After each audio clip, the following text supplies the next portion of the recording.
कल कॉलेज में टेस्ट था? हाँ। दिखाओ।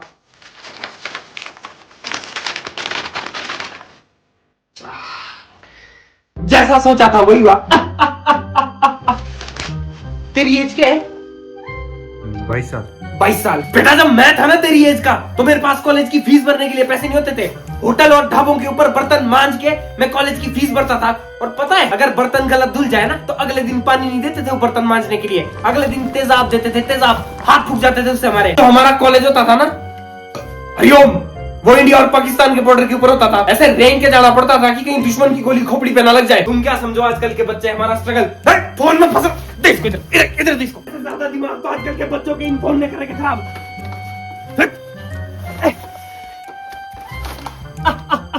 लियो अपने लिए बटन वाला फोन, आई बात समझ में? राइट।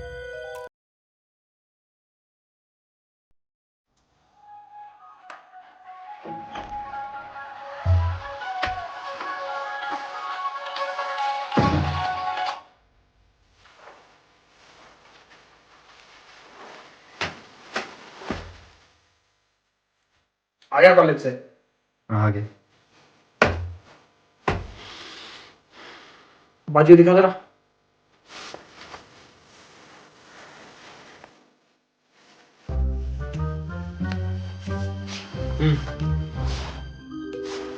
Thank you.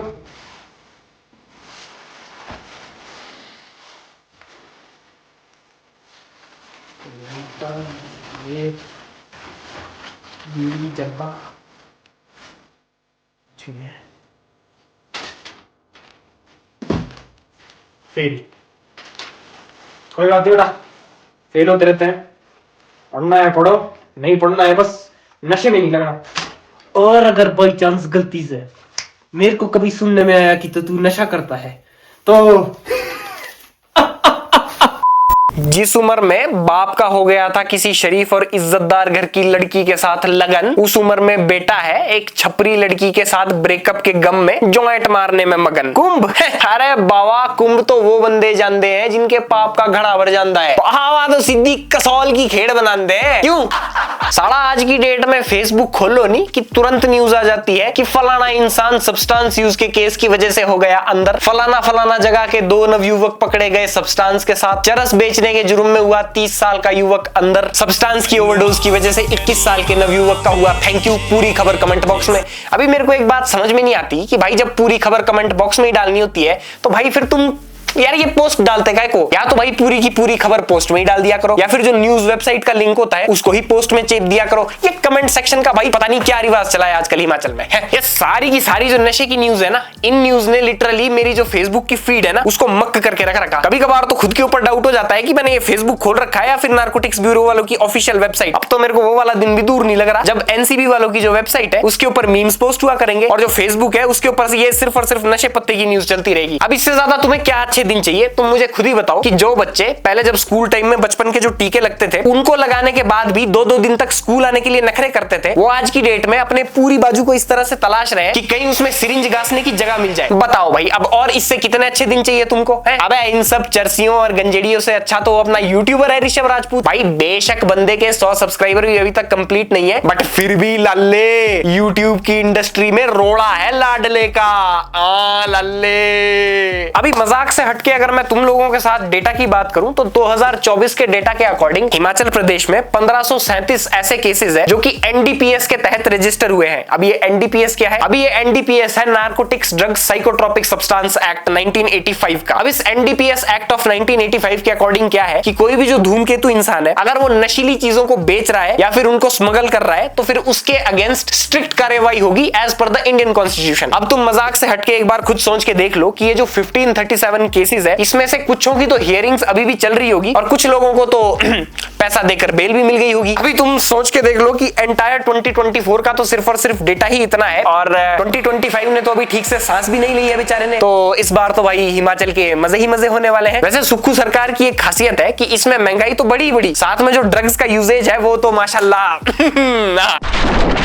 वो मैं सोच रहा था कि अगर इसी तरह से हिमाचल में ये जो ड्रग्स और सब्सटेंस के केस है ना इसी तरह से अगर ऊपर को बढ़ते रहे तो GTA 6 के आने से पहले ही तुम उड़ता हिमाचल छोड़ो, हिमाचल पूरा स्पेस में पहुंच जाएगा।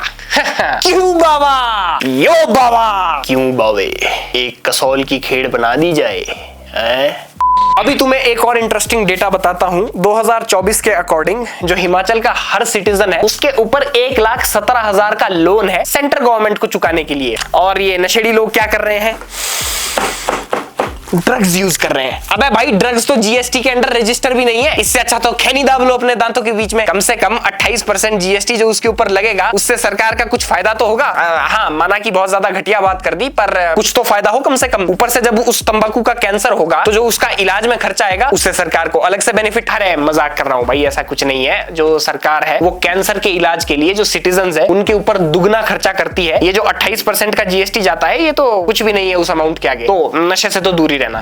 इन चीजों की वजह से अगर सबसे ज्यादा नुकसान किसी का हुआ है तो वो है रैंडमली हर किसी से लिफ्ट मांगने वालों का। अब नशा इतना ज्यादा बढ़ चुका है हिमाचल प्रदेश में कि लोग अपनों को लिफ्ट नहीं दे रहे, तो भाई स्ट्रेंजर्स के ऊपर तो कैसे ही विश्वास करें। क्या पता उसकी जेब में ऐसा क्या छुपा हो जिसकी वजह से साला गाड़ी वाले को भी जेल में जाना पड़ जाए। बेटी बचाओ बेटी पढ़ाओ, नहीं भाई, बेटा बेटी दोनों को पढ़ाओ और दोनों को समझाओ। उनके साथ घर पे बैठ के कम्युनिकेट करो, उन्हें सही गलत का ज्ञान दो। आप लोग दिन भर रात भर गधे की तरह मेहनत करते रहते हैं ताकि आपके बच्चों को जो एजुकेशन है वो बेस्ट मिल सके। बट जब तक आप उन्हें ये चीज समझाओगे नहीं कि ये पैसे आ कहां से रहे हैं, इसके लिए कितनी मेहनत करनी पड़ रही है या फिर क्या क्या सैक्रिफाइस करने पड़ रहे हैं, तब तक वो कैसे समझेंगे कि ये पैसे कहां से आ रहे हैं। क्योंकि उन्हें तो अगर पैसे मिल रहे हैं तो उन्हें लगता है कि ये तो आ जाते हैं। फिर तो अब देखो, मैं कोई बहुत बड़ा इंसान नहीं हूं या फिर मैं कोई बहुत एक्सपीरियंस्ड आदमी नहीं हूं। मेरी उम्र सिर्फ और सिर्फ अभी 21 साल है, तो यहाँ पर कुछ माँ बाप सॉल्टी हो सकता है। बट इस बात के साथ तो सारे पेरेंट्स भी एग्री करेंगे कि जितना आप अपने बच्चों के साथ कम्युनिकेट करते हो, उन्हें डरा कर नहीं रेज करते बल्कि प्यार के साथ नर्चर करते हो, तो वो उतने ही आपके क्लोज रहते हैं एंड उतने ही उनके जो बिगड़ने के चांसेस है वो कम रहते हैं।